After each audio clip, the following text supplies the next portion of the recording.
The tremolo is a subtle but super useful effect here in GarageBand on your iPhone or your iPad. So in this video, I'm going to tell you all about it. Let's go.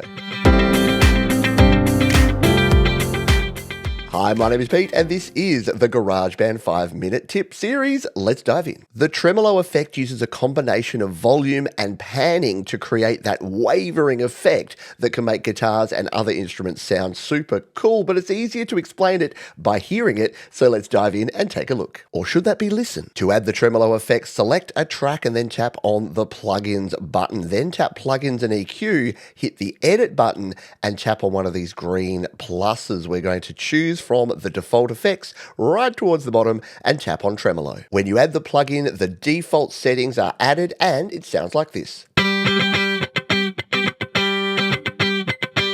So very subtle out of the box, you just get a little bit of that volume up and down, but you do get quite a bit of stereo phase, and I'll show you how we can adjust these and the different sounds we can get right now. First up, we have depth. Now this controls how much the volume goes up and down, everything from very subtle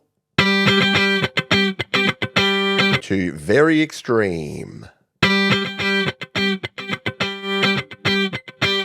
Next up, we have rate. You can turn this down if you want a very slow fade up and fade down with your volume.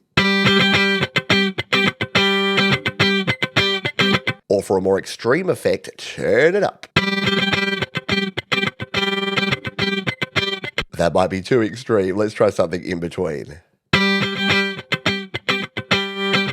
And the cool thing is, as well as hertz, we can actually go to the left and make this an actual note. So if you want your tremolo to be in time with your song, you can set this to a quarter note, an eighth note, and you can use dotted and triplets as well. Let's listen to this with a quarter note rate.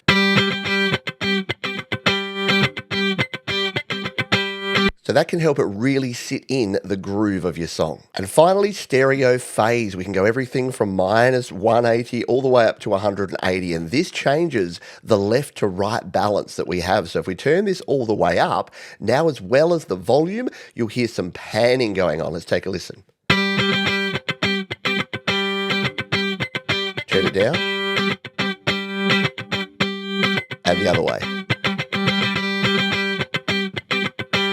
So you can get some really cool effects by adjusting both the amount of volume and the amount of stereo panning that you have in your tremolo effect. As well as things like guitars, it works well on pad instruments like this piano. So let's once again go add, plus, hit the tremolo here and dial in some settings here. Let's make this not quite as stereorific. And why don't we this time do a eighth note just to get a little bit of variety here.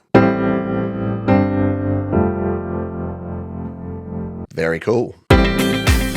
It's as simple as that. The tremolo, you won't use it all the time, but when you want to add a little bit of something different to your sound, reach for your tremolo and get those cool volume and panning effects. If you'd like to learn more about creating, recording, and releasing here in GarageBand, more videos in the description.